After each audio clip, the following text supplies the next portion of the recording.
This is it! Christmas week! We're down to the final 5, my top picks for each category. And what better way to start it off with something a bit on the surprising side? So, with no further delay, number 1 on my list of stages is Booster Forest, home of Bamboo Pandemonium from Mega Man X8.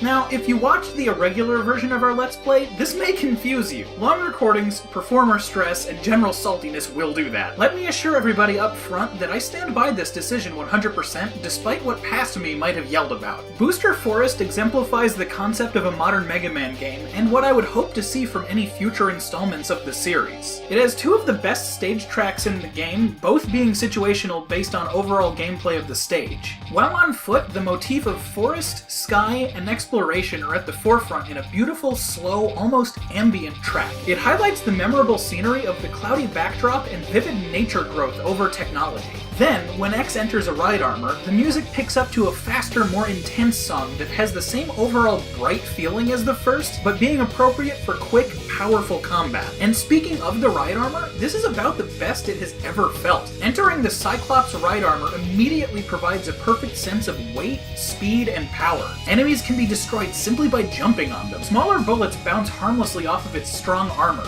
Punches can be aimed as an uppercut or charged into a satisfying flurry attack, and enemies that might give it any trouble can just be stunned with its EMP cannon. And this good feeling is really important because the entire stage is designed around allowing free and clever use of the Cyclops. There have obviously been ride armor levels in the past, but none of them have ever made such full and intricate use of them before. The Cyclops isn't just a level-compatible afterthought, it's the forefront of the stage, and every part of it feels amazing. One of the best highlights of this is the ability to not only fight against Pandemonium with it in a gigantic fistfight, but by allowing the one and only occasion to turn the tables on Vile and fight him with a ride armor, which is so indescribably fantastic just on its own. X is able to escort it from nearly the beginning of the stage all the way to the end, using it to fight just as much as to solve several puzzles and opening alternate paths, ensuring it remains around for any situation that might require it. This isn't just about using it in battle effectively either. It's also about dismounting at the right times to manipulate the stage, allowing it to progress with you. Some platforms require paying attention to its weight so as not to move too low. There are boxes which can only be destroyed by it that hide branching routes that lead to hidden items. And it's all set behind a perfect synergy that never puts the player in an unmanageable or poorly designed situation. And these are uncharacteristically good puzzles. They encourage you to slow down a little and think, but with pacing that never feels at odds with a Mega Man stage. And what's better is that despite their challenge, they can all be done in one perfect run. There is no Axel needs to transform, X needs to access a capsule, and Zero needs to double jump. There is no beat Tidal Whale and use his weapon on an auto-scrolling stage to unlock an armor capsule to finish an armor